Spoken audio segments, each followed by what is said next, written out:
Amém, irmãos?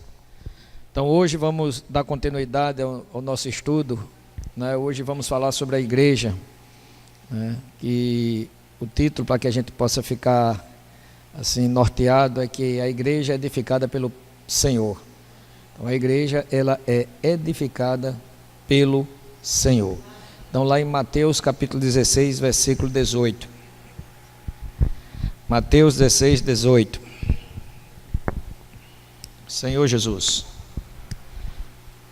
A palavra do Senhor diz assim: todos acharam? Também eu te digo que tu és Pedro, e sobre esta pedra edificarei a minha igreja, e as portas do inferno não prevalecerão contra ela. Sim, Senhor, obrigado, porque tu és aquele que edifica a tua igreja, no qual somos nós. Fala para nós essa noite. Guarda-nos em ti, Senhor, e nos livra do mal. Geralmente, irmãos, quando a gente fala da igreja, ou de coisa relacionada à igreja, é que diz que a igreja é o corpo de Cristo, não é assim? Eu acho que a primeira coisa que vem, nós que, pela misericórdia do Senhor, temos ganho a visão da igreja, tanto universal como local, também é esse aspecto, né? Que a igreja é local, não é isso? Ela é universal, mas tem sua expressão na localidade, a gente tem aprendido isso na palavra. Mas o que eu creio que o Senhor quer nos mostrar essa noite, né, é exatamente a origem, porque eu creio que é isso que Ele sempre quer nos ensinar, é a origem. Os Salmos, eu acho que é 87, ele diz que todas as nossas fontes são em Ti. Então precisa saber a origem das coisas, né? E Jesus, quando fala da igreja no Novo Testamento, a mais enfática é essa aqui, quando Ele diz minha igreja. E quem vai edificar? Ele mesmo.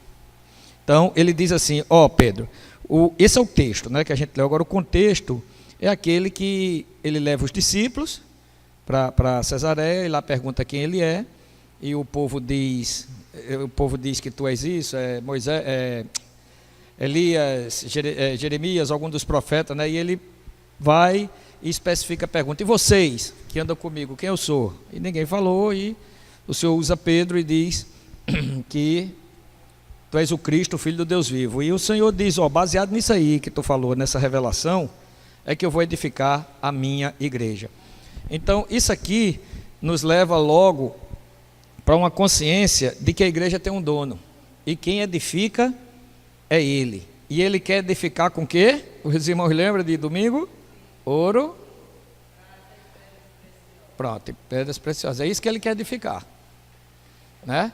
Então, eu queria que os irmãos abrissem aí, também,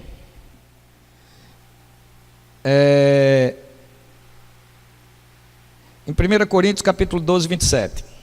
A gente viu que o Senhor é o próprio edificador da igreja, né? É Ele que edifica. Em 1 Coríntios capítulo 12, 27. Todos acharam? Sem problema.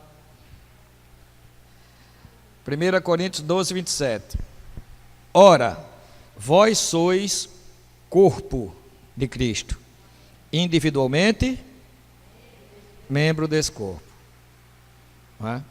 Nós temos visto, até domingo, eu espero que tenha ficado mais claro, que o grande problema, os grandes problemas é quando a igreja, ela passa a ser o fundamento. A gente viu isso domingo. Quando o fundamento não é Cristo e a igreja, a gente começa a ter muito problema. O Senhor, quando a gente fala de igreja, a gente é remetido ao Novo Testamento, não é isso? Mas a igreja, ela está no coração do Senhor desde antes da fundação do mundo. Aí você diz aonde? Quando o Senhor diz que nós fomos escolhidos antes da fundação do mundo, o Senhor, na sua onisciência, Ele já sabia que a gente ia cair.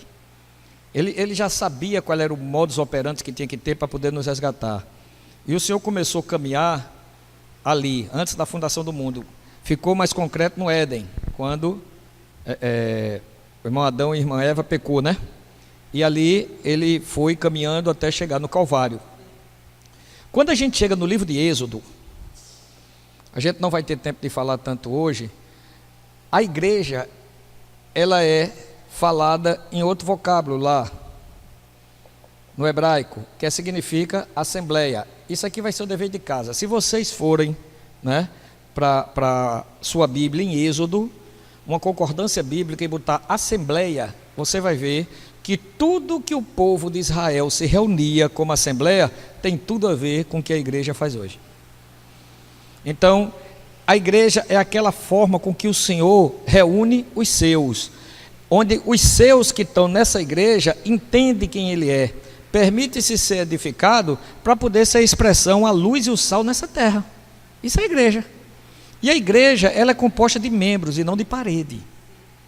A gente, né, sempre é bom a gente estar ouvindo isso. Então nós não vamos para a igreja, nós somos a igreja. Você está dizendo para onde? Estou indo para a igreja. E a gente vê que essa cultura, essa tradição vai, e a gente tem uma dificuldade muito grande. Então quando a gente vê essas 4 paredes aqui, isso aqui não é uma igreja, isso aqui é um local, alguns podem interpretar como um templo, mas Deus não está nisso, não é erigido. Quando é erigido por mãos humanas, Deus não está. Deus está no verdadeiro templo que somos nós.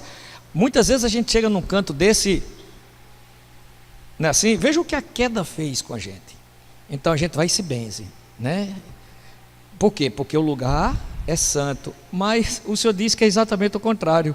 Quando a gente pisa, é que o negócio é santificado. Né? Tá vendo como as coisas são? Então não é a coisa que nos santifica, é a gente que santifica, né? Tira a sandália dos teus pés, porque a terra é santa. Então a gente se tornou santo. Ele diz: onde pisares, né, o pé vai ser sua. Então a igreja, ela é composta de pessoas e ela é orgânica. Então a gente viu que ela é universal e ela tem uma expressão numa localidade. Onde é que está isso? Se a gente for ver, no singular o nome igreja, né, ela está numa cidade. A gente hoje vê vários nomes agregados à igreja. Igreja A, igreja B. Essas igrejas com esse nome é baseado numa doutrina, numa verdade. Não estão erradas, as verdades não estão erradas. Só que a verdade, durante as eras, ao invés de juntar, ela começou a dividir, né? Então, quando a gente vê o nome igreja, você pode ver na sua Bíblia, né? Ela está relacionada a uma localidade, e creio eu que o Senhor, a única coisa que o Senhor permitiu colocar de lado do nome da igreja é o nome da cidade, que é para dizer que naquela cidade existe um testemunho.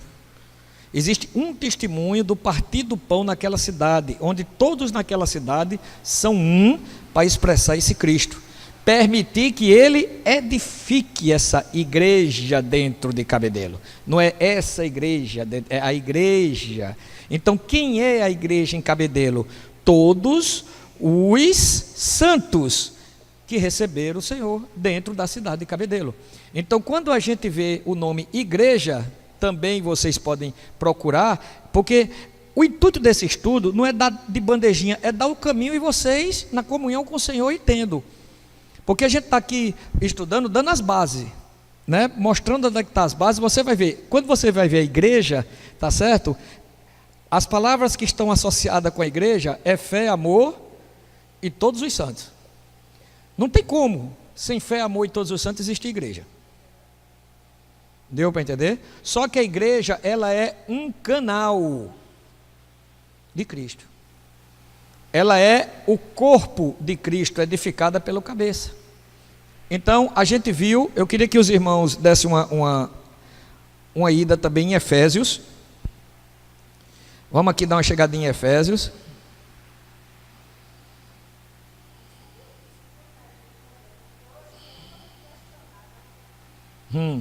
É tradicional.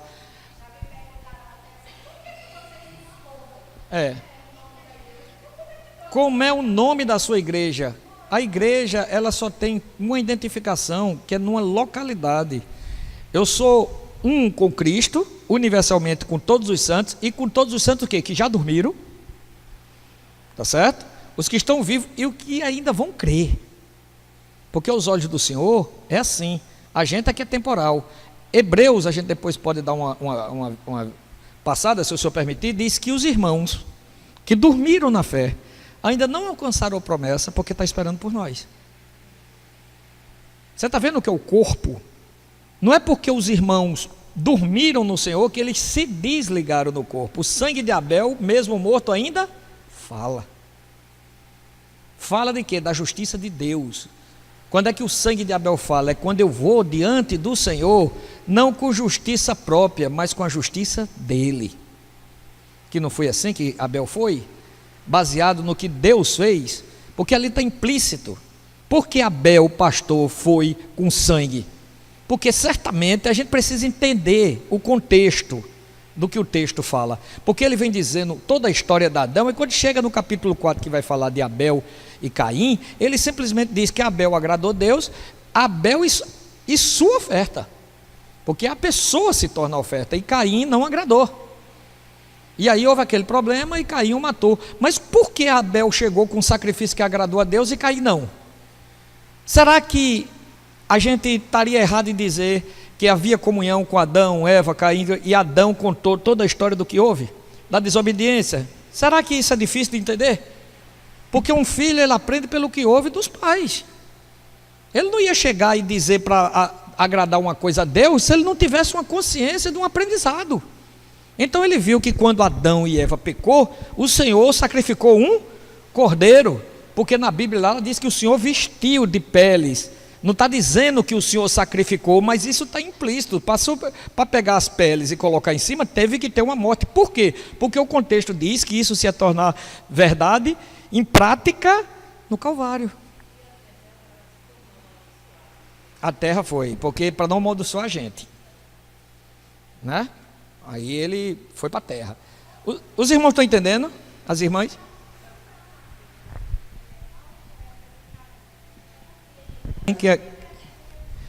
A oferta de Caim é baseada nele. Ali nós vemos duas pessoas. Nós vemos uma pessoa dependente do Senhor e outra não. Quando você vê a oferta de Caim, hoje, infelizmente, está sendo feita aqui, a oferta de Caim. Porque Caim é aquela pessoa que acha que Deus aceita ele por quem ele é, pelos seus esforços, bons esforços, não é mau. Me diga uma coisa, Abel, você sabe o que a pessoa passar o tempo todo parado olhando para o tempo? A ovelha aí, fazia, e o cara de manhã até a noite labutando, o sol na muleira, ia para cá, ia para lá, e quando ele vê com isso, que faz a colheita e diz, aí Deus, pai, porque Deus está nos ensinando que tudo que parte de nós não tem futuro, é justiça própria. Justiça própria, se a gente entender, iniquidade. O que é iniquidade para a gente ter uma? É justiça própria. Aí você diz, como, meu irmão? Você se lembra lá o que é que o Senhor diz em Ezequiel 28, com Lúcifer? Perfeito era nos teus caminhos, até que foi achado pecado em ti? Até que foi achado? A primeira ali, iniquidade. Não foi achado pecado em Lúcifer, foi achado iniquidade, porque o iníquo, ele tem a base nele, que é a oferta de Caim, e são boas, não são ruins não, aos olhos humanos. A iniquidade, ela prepara o caminho para o pecado. Deu para entender? A iniquidade, ela abre a porta para o pecado operar. É tanto que nesse mesmo capítulo 4 de Gênesis, o que é que o Senhor diz a Caim? Por que está aí chateado desse jeito aí? Está aí com essa cara trombuda aí. O que é que está vendo? Olha, o pecado, né, bate a porta. A porta de quem? Desse homem, rapaz. Na porta do coração. Eis que o pecado bate. Tá certo? Mas cumpre a ti dominá-lo. Porque a justiça do Senhor é que aniquila o pecado. E a minha justiça dá base para ele trabalhar. Então, como é que o pecado faz? O pecado por si mesmo, Romanos 4 e Romanos 5 diz isso. O pecado por si mesmo, ele não tem como trabalhar. O pecado por si só está morto. Ele precisa da iniquidade, ele precisa da justiça própria do homem para poder se desenvolver. Ele precisa que eu dê um passo ansioso para ele pegar ansiedade. Só que ele provoca. Aí ele diz, até o regime da lei, tá certo? Aqueles mesmos que pecaram, não tinham, tá certo? Porque eles não tinham a lei. Eles pecavam, mas porque não tinham a lei, aí não tinha como o pecado ser acusado de nada. Eu não sei se os irmãos estão entendendo. Se vocês lerem Romanos 4 e Romanos 5, vai ser bem fácil. Ele diz, só existe, tá certo, o pecado por causa da lei. Porque a lei me disse, não cobice, então o pecado, agora foi a lei que causou o pecado? Não, é porque a lei diz, não cobice, aí ele vem nesse homem aqui, e bota para ele cobiçar. Aí a esperança é que ele não cobice nele, tá certo? Quando ele ganha o Senhor, ou que ele vive cobiçando mesmo, porque ele não tem lei. Deu para entender? Não tem lei. Então a natureza dele vai ser cobiçar. Só que ele não tem um referencial. Mas parte de onde? Da iniquidade, porque os olhos vão atrás do que o coração está cheio. Então, se eu quero muito algo e não tenho o Senhor, e meus olhos buscam aquilo, então eu estou na posição de iniquidade. O pecado lança, eu alimento simplesmente, pensou, senti, faço. Isso, sim, Senhor. Com o Senhor, eu vou no polo ao contrário, eu vou querer deixar de cobiçar na minha força natural. E quanto mais eu faço, mais. Essas coisas você só aprende aqui, Tem consultório psicológico no mundo que ensina isso não. Porque isso é unção que vos ensina todas as coisas. E é baseada na experiência. Hoje, quando ele diz, edificarei, quando ele diz, edificada pelo Senhor, quando ele edificarei. Hoje, qual é o grande perigo nosso? É quando isso aqui primeiro se torna o fundamento. E não os materiais. Porque ele está dizendo, eu vou edificar a minha igreja. A igreja é edificada, e a unção fala nas nossas consciências, através das experiências diárias. Entendeu? Então, se a gente se reúne e a gente não tem experiência diária com o Senhor, a gente está vivendo um auto-engano. Entendeu? Porque o que o Senhor vem hoje, o que é que o Senhor está nos ensinando? Ele está nos ensinando hoje para nos capacitar para as experiências diárias, que é edificar a igreja com ouro, prata e pedra preciosa, e eu ter essa consciência e permitir. Só que quando eu começo a viver isso, eu começo a ver o quanto eu sou um empecilho para o Senhor. Porque os nossos olhos estão postos nessa terra. E o Senhor quer que a gente tire os olhos dessa terra e bote nos céus, mesmo vivendo na terra. Ele quer que a gente seja humanos com experiências espirituais. Entendeu? Então, a igreja ela é edificada pelo Senhor, isso tem que sair do nosso coração hoje. Porque quando a igreja passa a ser edificada sobre doutrinas, tá certo? E aí, Samuel? Quando a igreja é edificada sobre doutrinas, qual é o resultado? Divisão. Deu para entender? Então, um modus operandi. A gente viu que a igreja, ela é universal. E ela tem uma base de uma expressão numa localidade. A igreja em Jerusalém. A igreja em Antioquia. Você não vai ver as igrejas em Jerusalém, as igrejas em Antioquia, não. Você vai ver a igreja em Antioquia, a igreja em Jerusalém, a igreja em Cencreia, não é assim? A igreja em Éfeso, a igreja, as 7 igrejas no singular, porque se referia a uma cidade. Você vai ver as igrejas da Galácia. Mas a Galácia era o quê? Era uma província que tinha várias cidades. Então, quando se referia à cidade onde a igreja estava naquela província, então era no singular. Deu para entender? Isso é para a gente se posicionar. Isso é para a gente se posicionar onde a gente está. Então, nós fazemos parte desse grande corpo, e nesse grande corpo aqui, tá os irmãos que já dormiram, os que estão presentes hoje e os que ainda vão crer. Isso é o corpo de Cristo. Então, primeiro ponto, fez acepção de irmãos, fez acepção de ministério, não está entendendo o que é a igreja. Deu para entender? Deus, ele fala através do corpo. Ele não fala através de irmão A ou de irmão B. Ele fala através do corpo que irmão A, que irmão B está inserido. Deu para entender? Então, cuidado, eu não escuto um padre. O nome disso se chama presunção. Eu não escuto um padre falar, né? O nome disso se chama presunção. O nome disso se chama orgulho, né? Eu não estou para escutar freira falar. Eu quero daqui para cima. A gente tem uma frase que o Senhor diz para o jovem rico, quando chega perante ele e dizendo que queria, o que é que a gente faz? Faça isso, eu já fiz tudo, eu já pratico isso tudinho. O que é que o Senhor diz?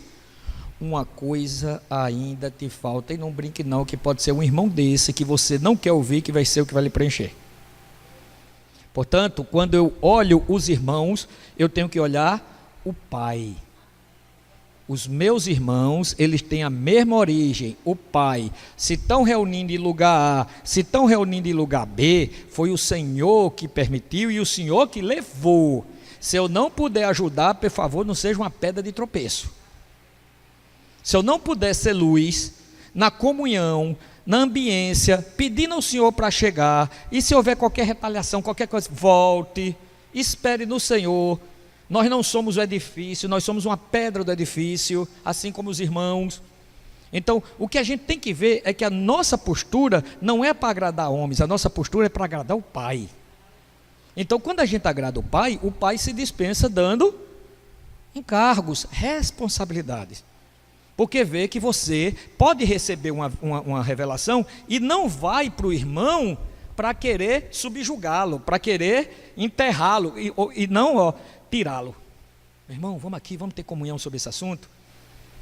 Olhando nos olhos como irmão, e não como um católico, e não como um evangélico, tudo termos baseado, tá certo, nas doutrinas que causaram divisão. Entendeu? Então, as igrejas locais, a igreja universal é muito grande. Aí o Senhor já deu essa introdução para ter nos locais. Por quê? Nas localidades. Porque Cabedelo, aqui, quem reúne Cabedelo é que sabe a necessidade de Cabedelo.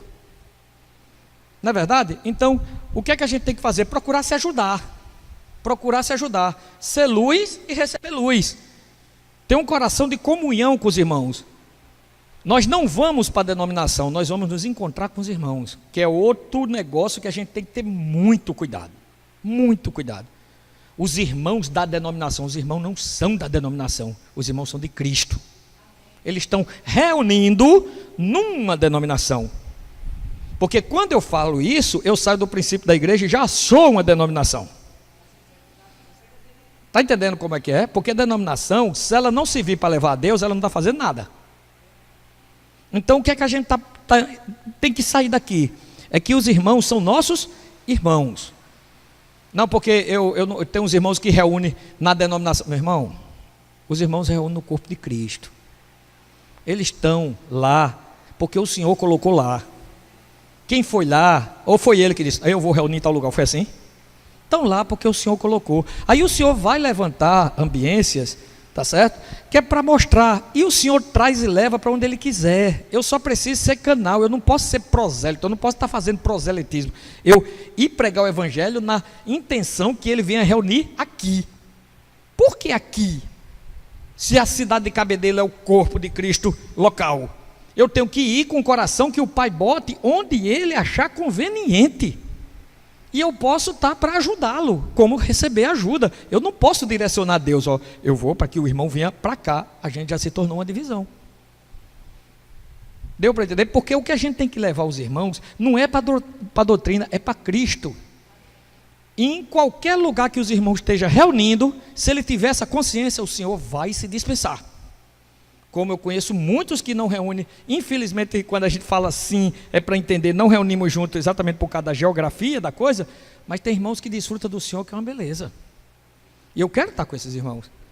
Não quero estar olhando para a denominação, não quero estar olhando, eu quero estar olhando o Cristo que está nele, que vai preencher minhas lacunas que está faltando. Agora, quando eu pego e coloco algo como doutrina para guiar os irmãos, tá certo? O Pai não se agrada disso.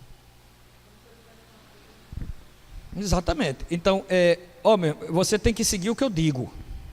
Aqui, para alinhar, a gente tem que estar alinhado no único falar. Então, você tem que seguir, primeiro que para mim, por um lado, quando você está agindo desse jeito, por fé, Amém. Amém. O problema é quando você está agindo na presunção. Entendeu? Porque cuidar do corpo de Cristo, preocupar com o corpo de Cristo é saudável. Tá certo? Desde que você se entenda que você é uma pedra e não um edifício. Você quer se preocupar com a igreja, se preocupar com as coisas do Pai? Eu creio que o Pai se agrada demais. Mas que tipo de preocupação é essa? É uma preocupação de edificação, de ser um com o Pai, né? De levar os irmãos? Ou é uma preocupação de que você está recebendo algo e os irmãos não, e eu vou lá para poder entulhar os irmãos? De querer ser maior, receber aquilo que o Senhor está me dando para poder confrontar os irmãos. Vai ficar naquela revelação, não tem como receber mais. Então, a gente viu que ela se expressa numa localidade. Então, com a igreja tem algo hoje que, infelizmente, complica muito, que se chama obra. O que é a obra? A gente sair daqui também claro, o que é a obra? Para quando a gente, irmãos da obra, irmão da igreja, a gente consegue fazer o impossível, que é complicar. O Senhor vem descomplicando e a gente só faz complicar. Irmão da igreja, irmão responsável, irmão não sei de quê, irmão da obra, daqui a pouco ninguém sabe quem é quem. Não é verdade? Então, o que é a obra? Para a gente sair daqui hoje, saber o que é a obra de Deus, é a igreja em movimento. A igreja se moveu, é obra. Deu para entender? Então, nesse corpo tem dois exércitos, espiritualmente falando, apesar de seja um. Tem um exército da linha de frente e tem um exército da linha de trás.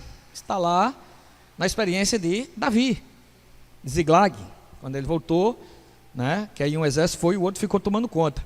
Existe contingência de certas naturezas que tem irmãos que não vão, mas fica na retaguarda suprindo os que vão. Tem irmãos que pega essa responsabilidade e vai. E a consciência é gerada de modo que aquele que fica não julga os que vão, e os que vão não julga o que fica. Por quê? Porque entenderam que são um. É só abrir escala. Um levando a responsabilidade do outro. E os que ficam ofertando. Para que o avanço do evangelho, baseado em quê? Isso aí a gente precisa ficar, olha irmãos, isso aqui também precisa ficar muito claro. Atos 2, ele dá um contexto muito sério de onde está a nossa base. Eu queria que os irmãos fossem lá em Atos 2, para a gente ver, a gente precisa se nortear. Toda vez que uma palavra chegar em nós, a gente precisa ter esse norte, esse mapa. Atos capítulo 2. Ele vai dizer como viviam os convertidos, não é isso? Então ele vai dizer, no versículo 42, Atos 2:42. Tem 4 itens que a gente precisa orar ao Senhor para isso ficar no nosso coração, tá certo? Todos acharam? Atos 2:42, Georgiano. 2:42.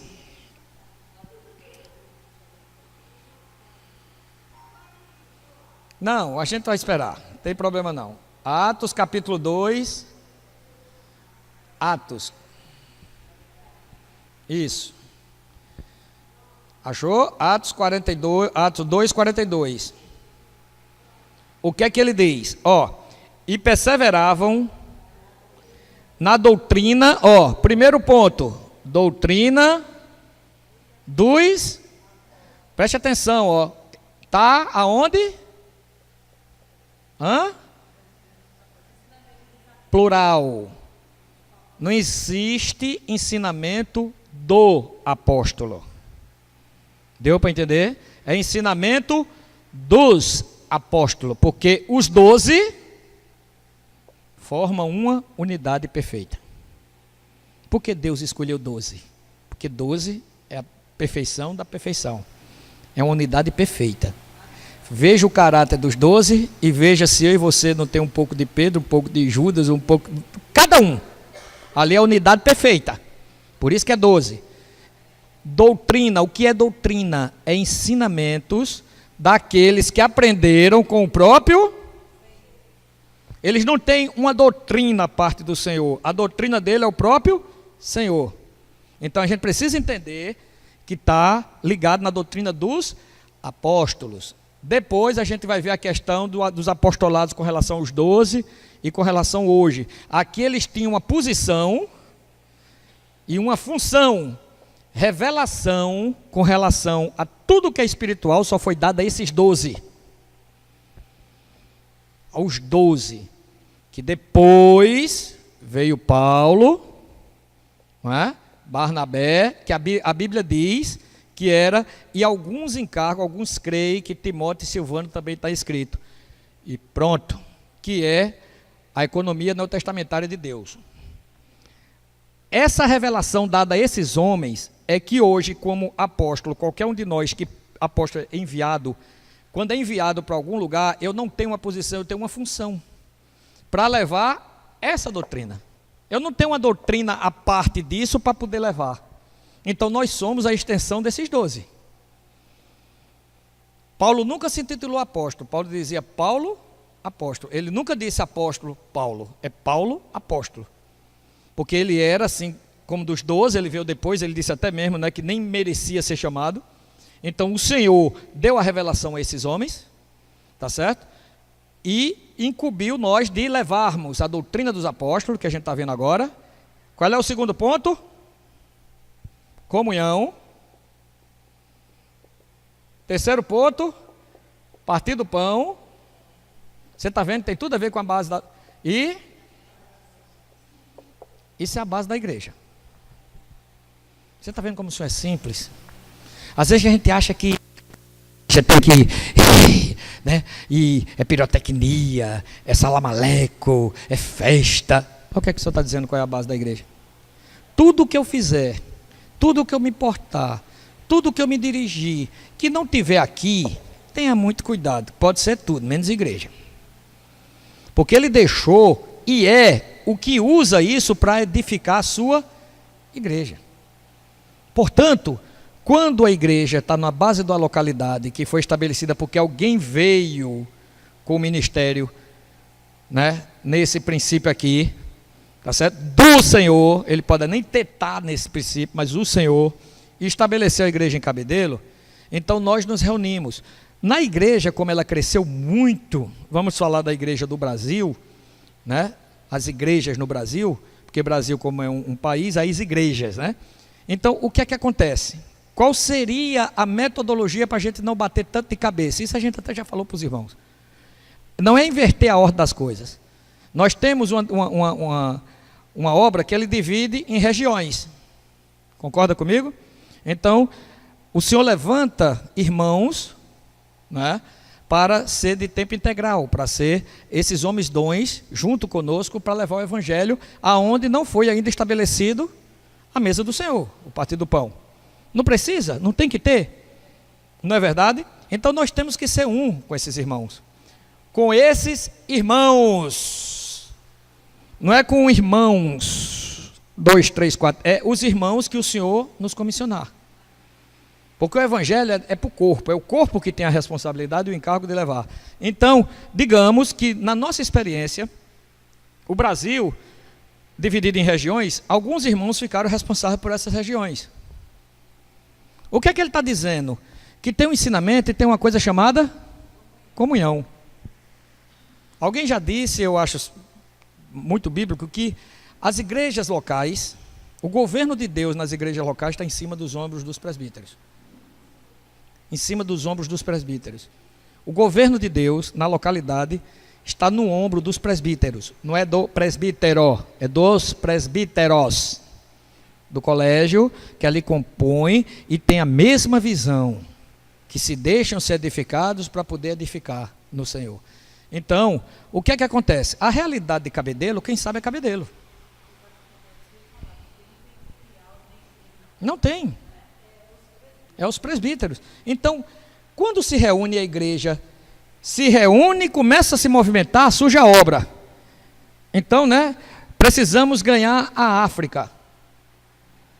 Eu não vou para a África fazer a obra, custear o valor lá e trazer para as igrejas pagar. Não. Não é a obra que liga no céu e desliga, é a igreja que liga no céu e desliga. Portanto, a comunhão tem que ser prévia, Tá certo? Para a igreja dizer o que é que tem que ser feito. E quem é que diz? O corpo de presbítero de cada localidade. Juntando várias localidades. Vamos dar um exemplo. No nosso caso, a região 4. Vamos reunir todos os presbíteros, o encargo. Agora, quando a gente diz região 4, não é só a gente não, que a gente puder da região. Mas por que isso não acontece? Porque a gente fica fechado em nós e a gente não se abre. Porque não é obrigado o irmão saber que está na região 4, não. Porque a região 4 está no meu coração e está na minha consciência. E são todos irmãos dessa região. Eu preciso incluir todo, não precisa. Olha, tu tem que estar lá na restauração do Senhor, porque esse nome também a gente precisa rever. E porque o Senhor está restaurando a igreja, não somos nós. Um povo só. Entendeu? É o corpo. É o corpo que o Senhor está restaurando. É porque no mapa da obra nós estamos incluídos que é exatamente João Pessoa, por estado, Paraíba, Rio Grande do Norte, Pernambuco, Maceió, Mossoró, né? Maceió? Alagoas, pronto, tem esses 4 estados que ficou. Então, reúne os presbíteros, tá certo? E as condições da gente, quem sabe é os presbíteros locais. Aí, resultado, bota uma obra lá, tá certo? É certo ou errado fazer a obra, irmãos? É certo, não é verdade? Mas quando eu boto um valor maior do que vocês podem pagar, então eu vou ter que começar a fazer um bocado de firula, né? Eu vou ter que começar a vender coisa, vou ter que começar a vender rifa, vou ter que começar a vender não sei o quê, né? Fazer a rifa do pé de quento. Aí começa a arrumar tudo para quê? Para adquirir dinheiro, porque nosso Deus não é suficientemente poderoso para bancar a obra dele.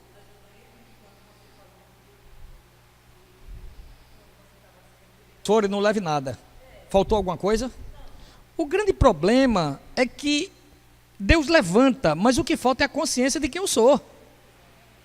Tá certo? Eu não sei ir naquilo que Deus me deu, eu não sei ir num Gol 91, eu tenho que ir numa Hilux.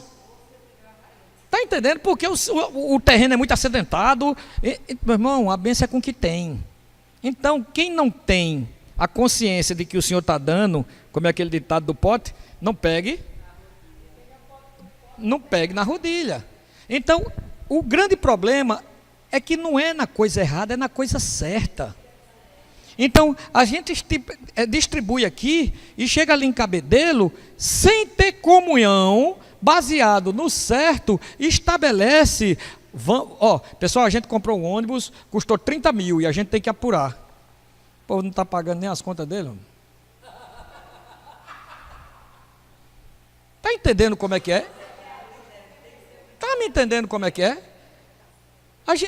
Como é que eu chego aqui e tem que ser na comunhão. Agora, quando a igreja diz amém, aí a conversa é outra.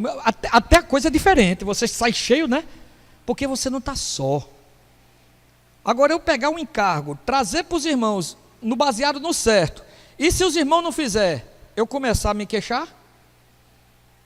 Falta de visão, falta disso, falta daquilo.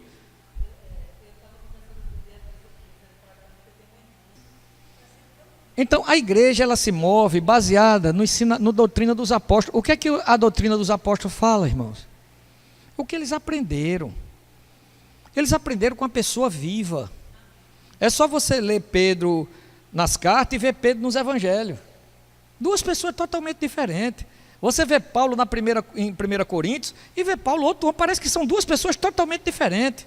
Você vê João nos evangelhos e você vê João nas cartas dele, outra pessoa totalmente diferente. Você vê Marco, um fujão da obra, e no final sendo chamado por Paulo para poder, que é precioso, houve um crescimento. Esses irmãos foram trabalhados pelo Senhor. Então, baseado nesse trabalhar e nessa experiência que eles tiveram diária, as reuniões dele não era para estar escutando boas palavras, era para estar absorvendo a vida do Senhor, porque ele sabe que está vindo o perrengue. Ele sabe, não tem como. Ele aproveite no cadinho, não é assim? No crisol, né? Então vai vir as circunstâncias. Então a reunião não é para uma reunião, não. A reunião só é uma reunião religiosa quando a gente é criancinha.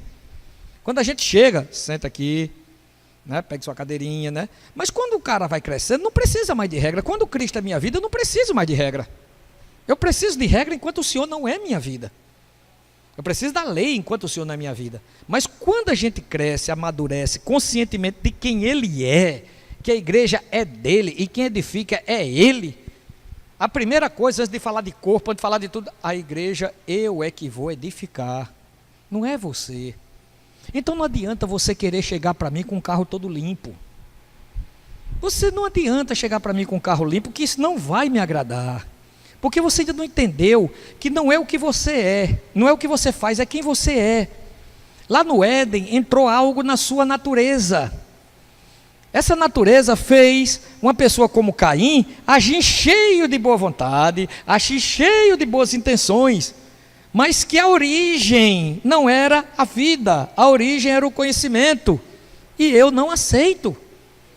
Aí o semblante descai. Porque como é que eu faço isso para ti e tu não aceita? E vem outro que aparentemente não está fazendo absolutamente nada e tu aceita. Eu vou abrir um parênteses para a gente entender o que é graça. E que o Senhor cansa de nos ensinar. No Evangelho de Lucas, lá no capítulo 4, versículo 25 e 27, ele fala de 2 profetas em situações específicas. Eu vou anotar aqui para os irmãos.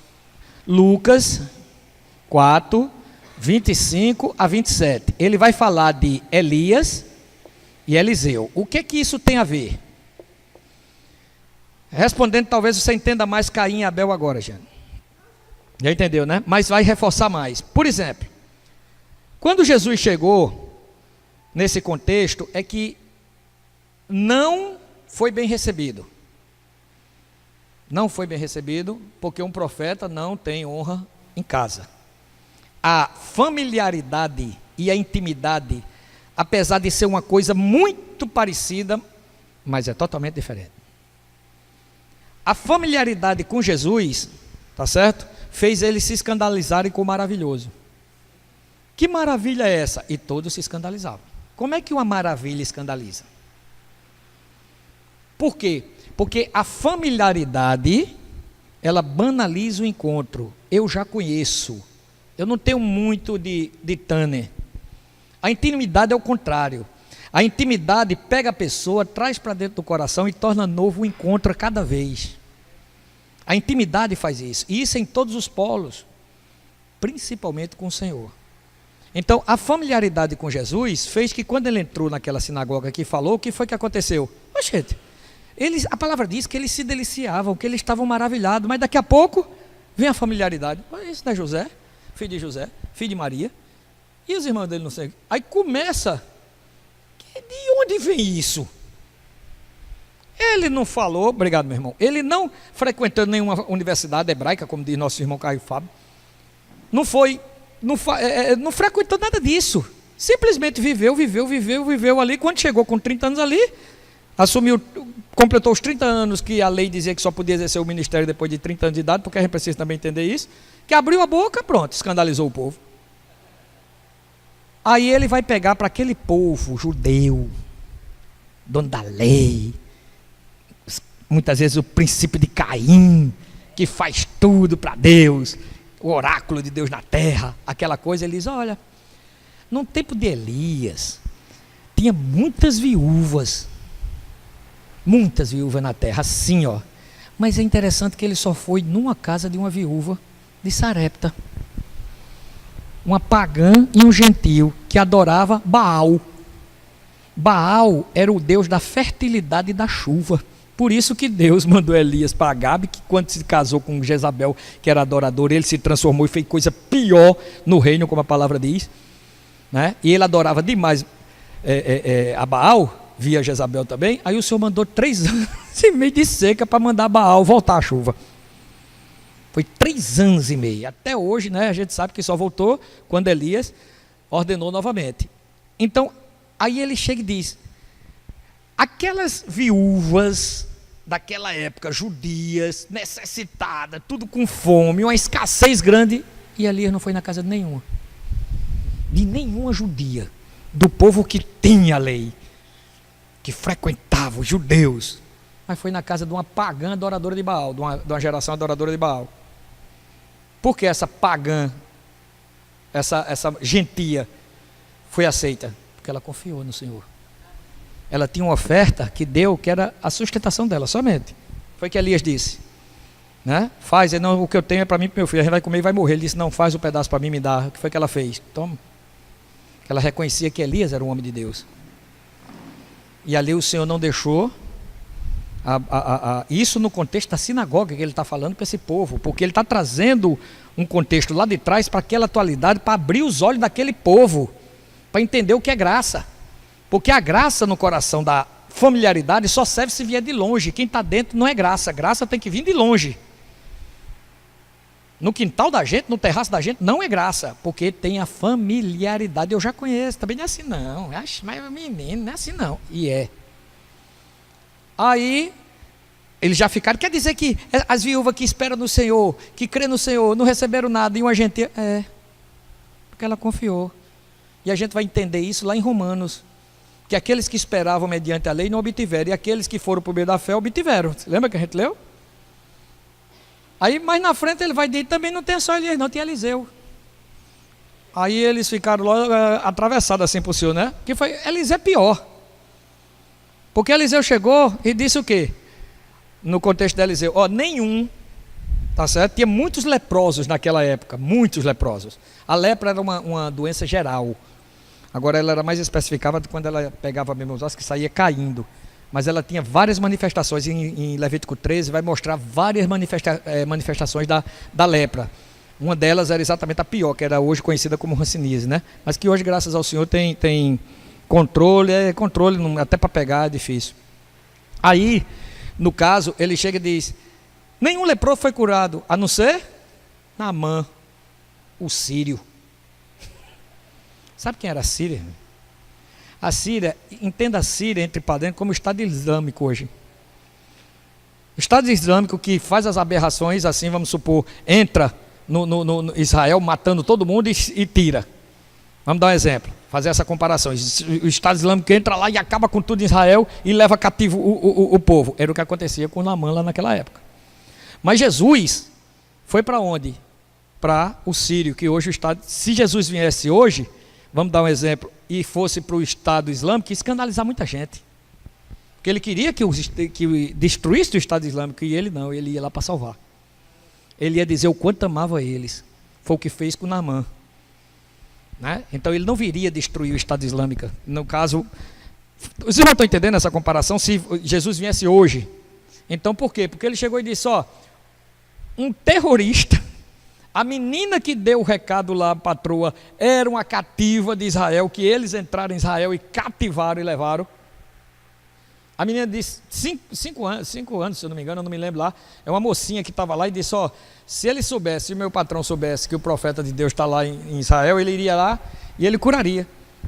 Era cativa de uma dessas investidas contra Israel. E aí vai um sírio, um terrorista, e chega na frente da casa de Eliseu, e Eliseu diz, olha lá e se banha 7 vezes que tu vai ficar bom. Aí pronto, aí foi aquele negócio, né? O caba teve um ataque de ego, e eu não vou porque eu rio, de rapaz, a gente já veio de tão longe, né, os cabas. Custa nada. E essa se desfazendo aí, se desmanchando, e diz mesmo, né? De bom, vamos, mas foi lá, deu e ficou bom. Então ele disse que foi uma viúva gentia de uma terra pagã e um terrorista sírio, que na época de Elias e Eliseu foram curados. E aqueles judeus não.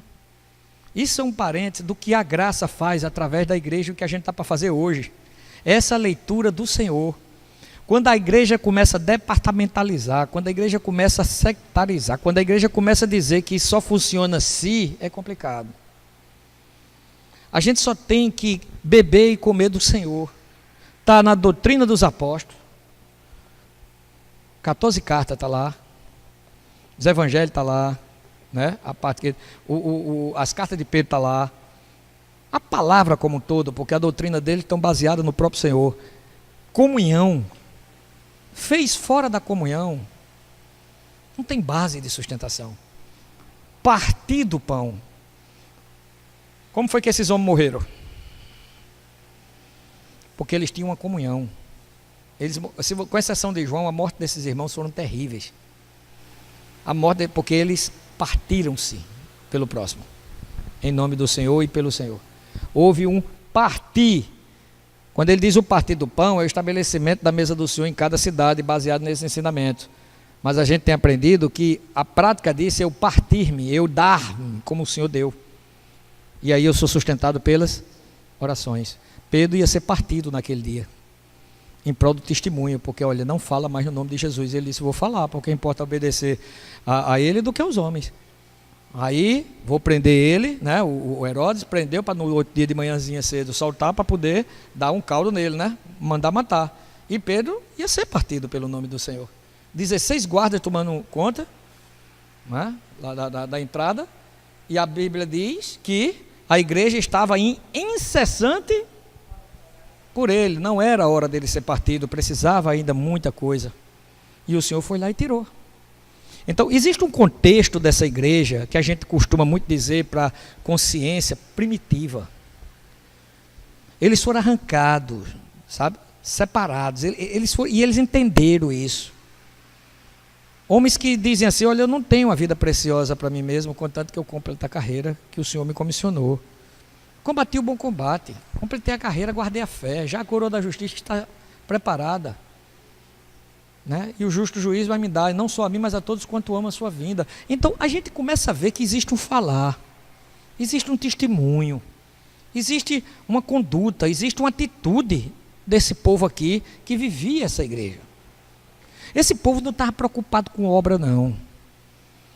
A obra acontecia quando eles se moviam baseado nele, ó. Filipe não estava preocupado em pregar para um eunuco lá não sei aonde, não. Ele estava vivendo apenas o Senhor dia a dia. E o Senhor diz, vai lá para lá. É assim que funciona. É assim que funciona. Eu preciso viver, tá certo? E a coisa precisa ser feita. O Senhor mesmo disse, olha, a obra é grande. Ora ao Pai para Ele mandar os trabalhadores, porque a obra é grande. Ora a quem? Ao Pai que edifica. Não vá fazer não. Não é porque a obra é grande que você vai fazer não. Ora ao Pai para que Ele envie. Enquanto Ele não enviar, fica na tua, na doutrina dos apóstolos, na comunhão, no partir do pão, nas orações, vai caminhando com os santos onde tu estás, podendo incluir o que tu puder.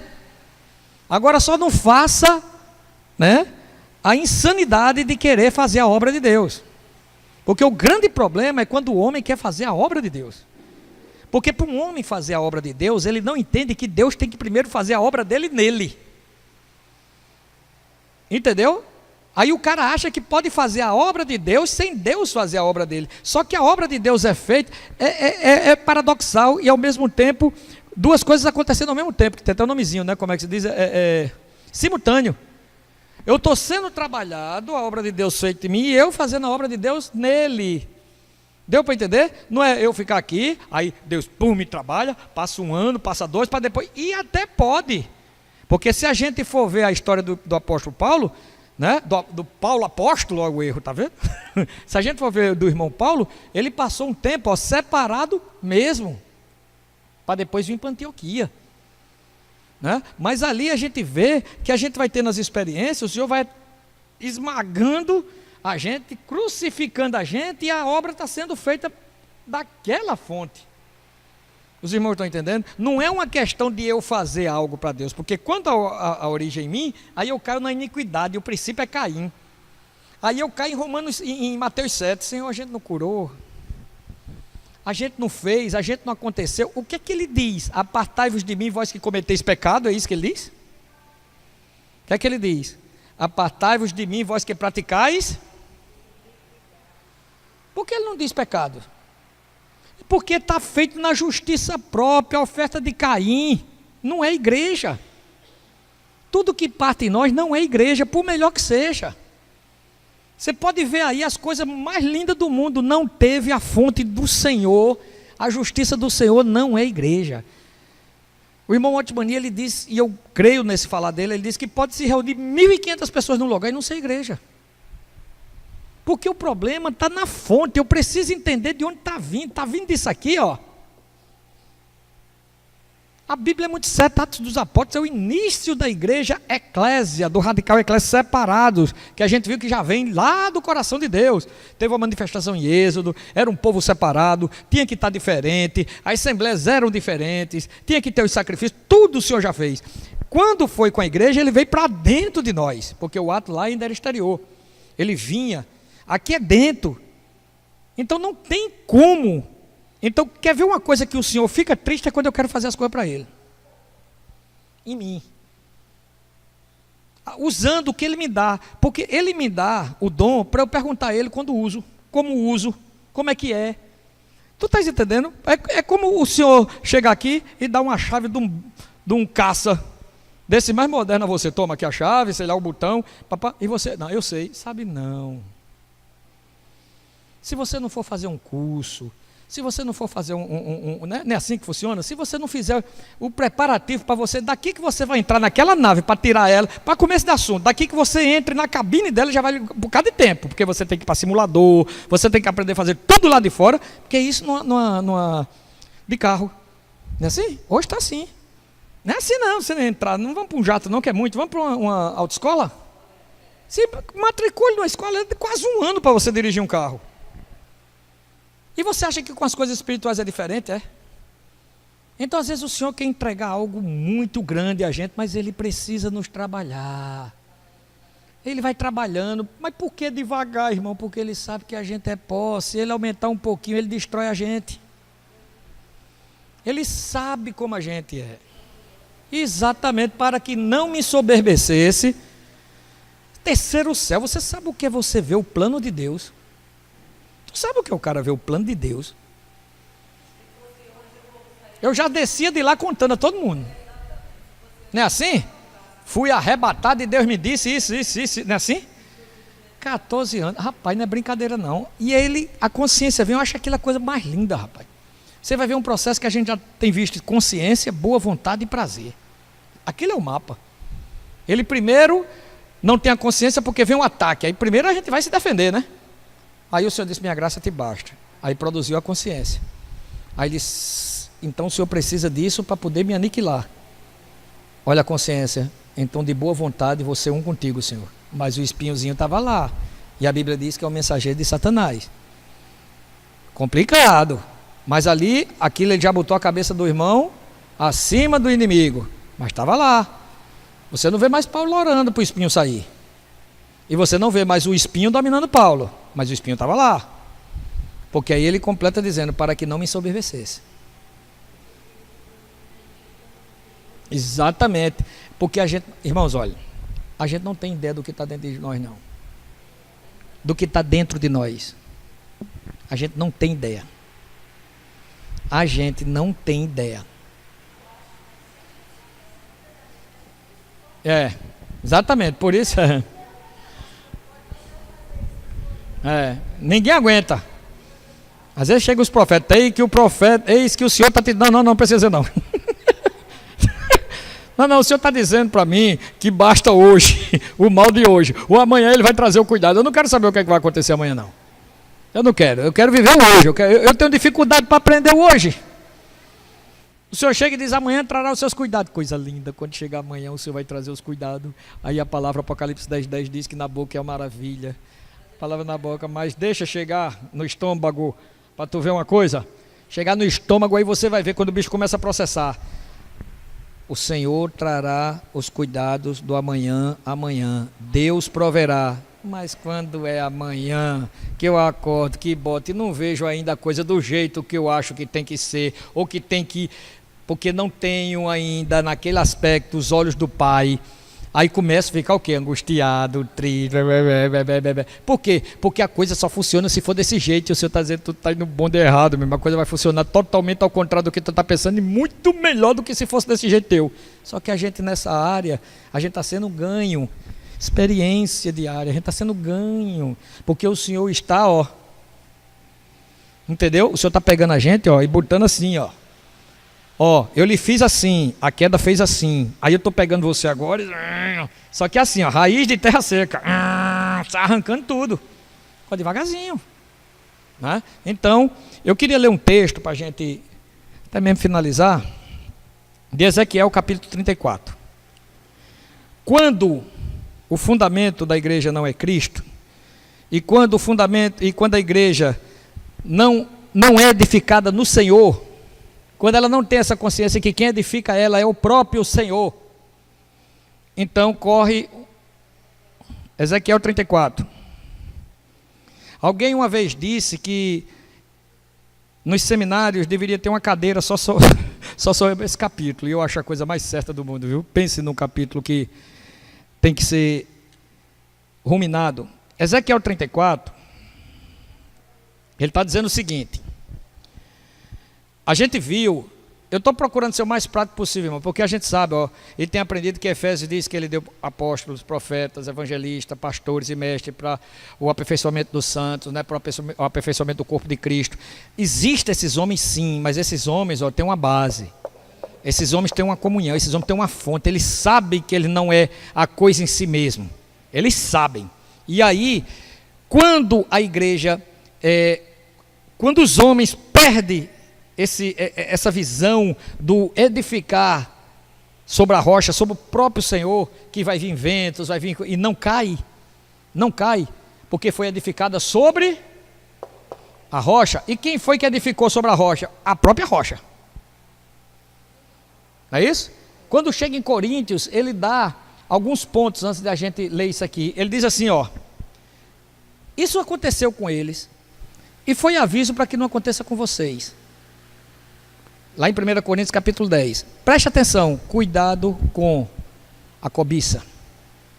Cuidado com a imoralidade. Cuidado, na ordem é cobiça, idolatria e imoralidade. Pôr o Senhor à prova e murmuração. Esses 5 itens fez Israel tombar.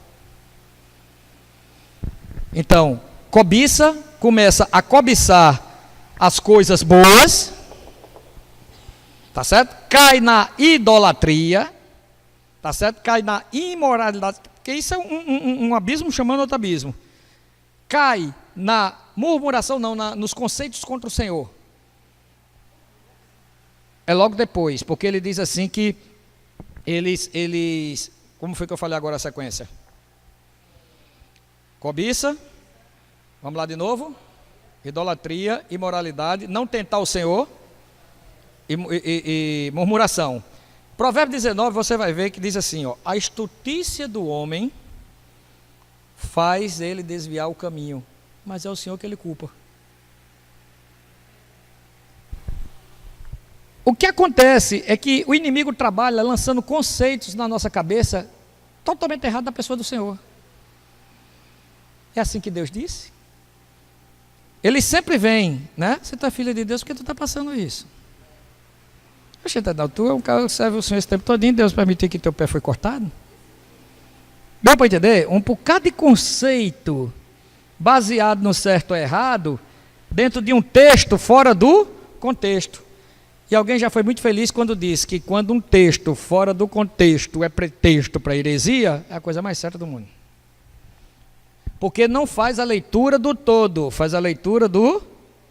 Porque se Deus é bom e é pai, por que essas criancinhas nascem desse jeito? Porque a gente vê uma criança, há casos que a criança ia ser a pessoa mais decente do mundo. E há casos que ia ser o pior bandido do mundo. Quem é que sabe?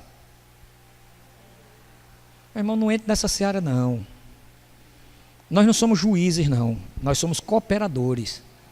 A gente tem que aprender através de uma consciência como igreja, em cima de um fundamento, edificar com ouro, prata e pedras preciosas, baseado no que o Senhor fala e não no que eu acho. Baseado no que o Senhor fala, não baseado no que eu vejo.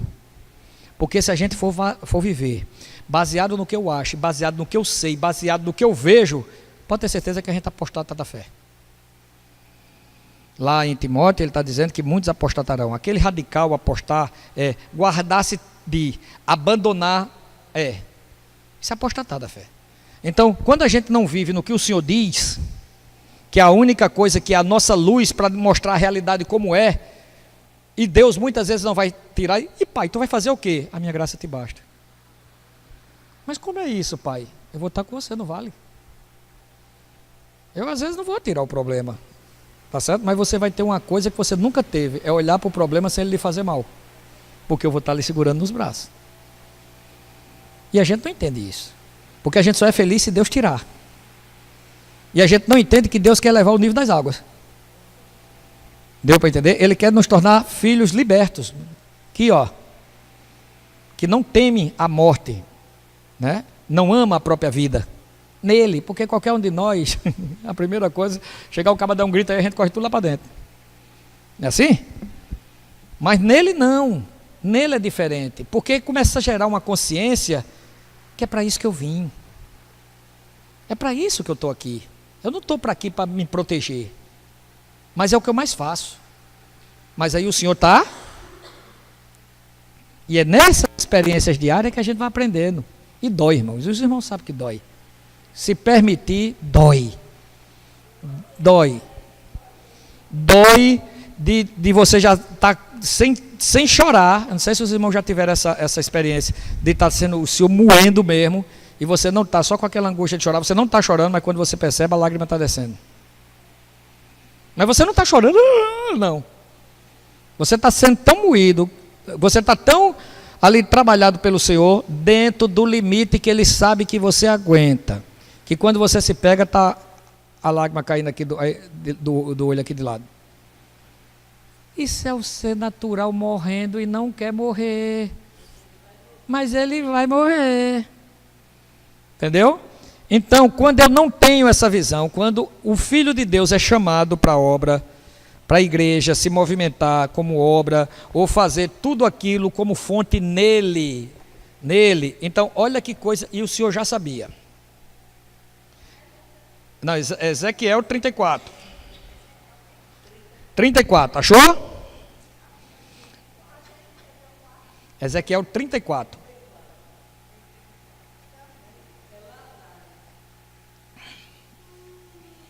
Da próxima vez, bota um gelinho na água, viu, irmão?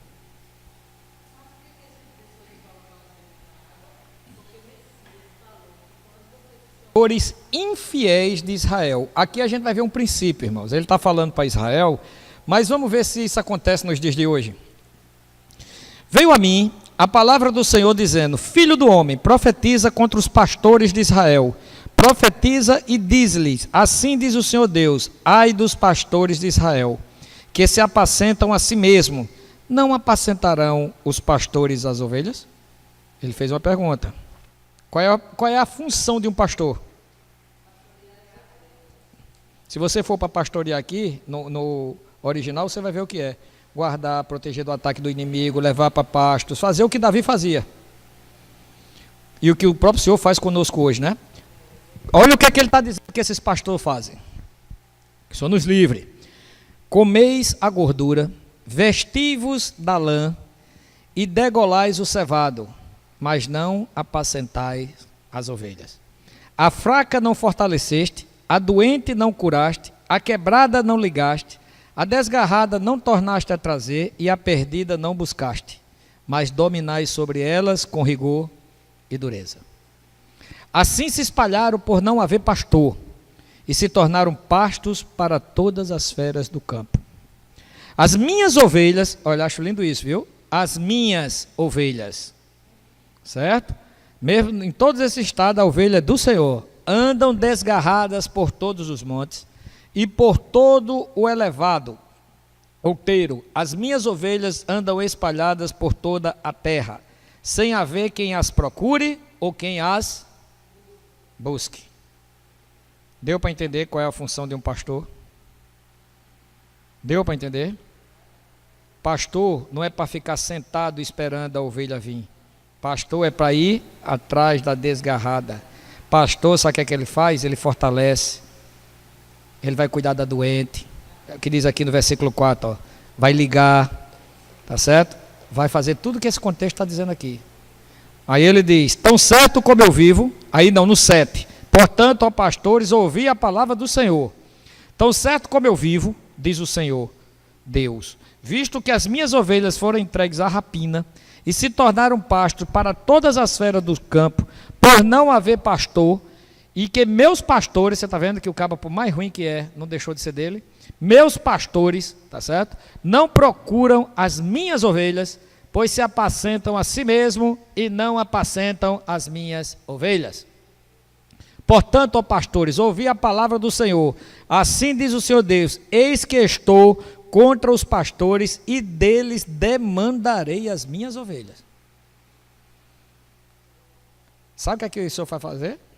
Só para a gente continuar, mas abrir um parênteses aqui. Demandarei minhas ovelhas. Meu filho, o que foi que você fez com as ovelhas que eu lhe dei? Ah, Senhor, eu fiz muita coisa. O que foi que você fez? Ah, eu fui para o local, fui para a igreja, abri, recebia elas, né? Ficava lá no cantinho, quando elas estavam doentes, elas vinham falar comigo lá, né? Eu sempre aconselhei ele, muito bom, é muito bom fazer isso, viu? Mas o que foi que você fez com minhas ovelhas? Não, senhor, olha, fui para o programa de rádio, né, fui para as missões, preguei muito o evangelho, muito bom, programa de rádio, o evangelho é maravilhoso, mas o que foi que você fez com minhas ovelhas? Ô, senhor, o senhor não está entendendo não. Ele disse, você que não está entendendo. Você que não está entendendo. Isso foi uma passagem que o irmão Ariovaldo Ramos falou que eu ganhei muito. É esse conceito que a gente tem errado do que é um pastor. Entendeu? Um pastor, ele dá a vida pelas ovelhas. Ser pastor hoje é a coisa mais fácil do mundo. Tá certo? Agora eu quero ver uma comunidade dessa aqui, entrar um cabo aqui com um revólver para fazer e você ir para frente. O que foi que Jesus fez? Os irmãos já perceberam no Getsemane qual foi a atitude do Senhor? Percebeu? Leiam Jesus no Getsemane, quando veio a turba e a guarda. Jesus antecipou-se e eles ficaram atrás. Ó. Que queres? Isso é o pastor. E deu a vida por eles. Deu para entender? Então o pastor, quando ele não tem a consciência, ele age nesse aspecto negativo aqui. Quando ele tem a consciência, ele age como o Senhor agiu. Ele se antecipa em proteção às ovelhas. Porque ele foi chamado para isso. Porque se ele não fizer isso, ele é um mercenário. Que quando vê o lobo, abandona as ovelhas e corre. Então para você ser um pastor, tá certo? Não é eu ser um pastor, tá certo? É o Senhor me comissionar. Porque se eu não tiver a vida dele, se eu não viver por ele, eu vou correr quando o lobo vier. Não vá se enganar não, não vá pensar que sua carnezinha, não brinque não, vai se proteger. Por isso que ninguém toma esse sacerdócio se não for comissionado por Deus, como foi Arão. Ninguém diz eu sou pastor porque sou pastor. Você é um pastor se o Senhor lhe levantar, porque quando ele levantar é para você dar a vida por ele, pela causa. Ele continua, sem ele nada podemos fazer. Fazemos tudo ao contrário. Sempre gosto de dizer isso para produção de consciência. Então a gente está aqui, demandarei, não é isso? Versículo 10, assim diz o Senhor, eis que eu estou contra os pastores e deles demandarei minhas ovelhas, porém termo a seu pastoreio e não apacentarão mais a si mesmo. Livrarei as minhas ovelhas da sua boca para que não lhes sirvam de pasto. O contexto, os irmãos leem até o 30, para a gente por causa do tempo. Mas só para você entender, o resto do contexto é todo desse jeito. Então, quando eu não tenho a base da edificação da igreja, como o próprio Senhor, e entendendo que a edificação da igreja, mesmo sendo o corpo de Cristo, como ela é, mas ela é edificada pelo próprio Senhor, como ele disse, que a gente leu no início, e sobre essa pedra edificarei a minha igreja. E as portas de quê? Paulo Borges, o irmão Paulo Borges, ele diz uma coisa fantástica, que eu ganhei muito. Ele diz assim, a gente ganhou muito, né?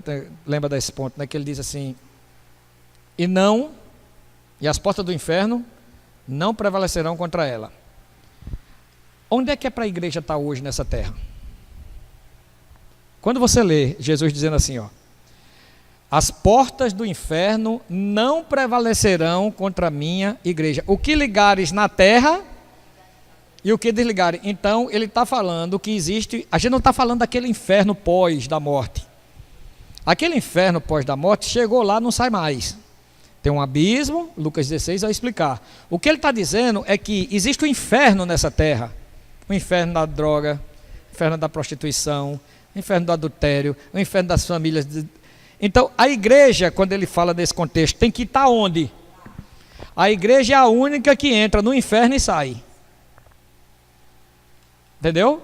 Para ir tirar o quê? Da potestade de Satanás para Deus. Não é assim que Atos fala? Transportar do reino das trevas para o reino do Filho do seu amor. Quem é que faz isso? Uma igreja que tem como fundamento o próprio Senhor e que vive fundamentada na doutrina dos apóstolos, na comunhão, no partir do pão e nas orações. Se essa igreja não tiver, tá certo? E o caba se meter aí para um lugar desse, corre o risco de acontecer com ele o que aconteceu com os filhos de Cefa. Porque ele não vai baseado na experiência dele, ele vai baseado em quem fulano prega. Aí pode escutar um demônio dizer, olha, eu conheço fulano e sei quem é Jesus, e vocês, quem são? Não pode acontecer? Porque se não for minha experiência, eu estou me enganando. Então o Senhor vai preparando os caminhos, né, para que a gente possa estar entendendo, né, que a igreja, ela é o corpo de Cristo, mas antes dela ser o corpo de Cristo, para ela ser o corpo de Cristo, ela é edificada, corpo de Cristo pelo próprio Senhor. Não é por doutrina, não é por homens, é pelo próprio Senhor, que vai usar homens santos, separados, que entendem o propósito dele, que não têm a vida preciosa, que vive pelo sangue do Cordeiro, que são testemunhas vivas do Senhor, e que mesmo em face da morte, não amam a própria vida. Isso é a igreja do Senhor. Isso é a igreja do Senhor. E que nós fazemos parte. Estamos ainda meio turvados, porque tem muitas coisas nesse mundo que ainda está tirando nossos olhos. Mas a nossa oração é que o Senhor faça com que essa consciência brilhe, para que a gente saiba quem nós somos. A verdadeira felicidade, irmãos, é quando a gente tem essa consciência. Quando a gente tem essa consciência, então a gente começa a entender o que é a vida. A gente começa a entender o que é que a gente está fazendo aqui. A gente começa a entender por que a gente passa por certas coisas, né? E aí a gente começa a orar ao Senhor para o Senhor tirar na nossa infantilidade, mas a gente escuta aquela coisa doce, a minha graça te basta. Aí você já entende que a mão do Senhor, o favor dele que a gente não merecia, que era para a gente já estar morto, aí ele vem com aquele favor e começa a nos desarraigar deste mundo perverso. Aí eu entendo que para esse desarraigar tem que acontecer aquilo que está acontecendo comigo e que eu não vou fugir. Porque a Bíblia fala dos valentes de Davi. Quando você pega esse contexto valente, vai lá, homens de garra, de fé, que cria na causa, no objetivo, amava o rei. Jabezão. Lá sabe o que foi que aconteceu com Jabezão? A Bíblia diz que com a lança ele feriu e matou 800 homens.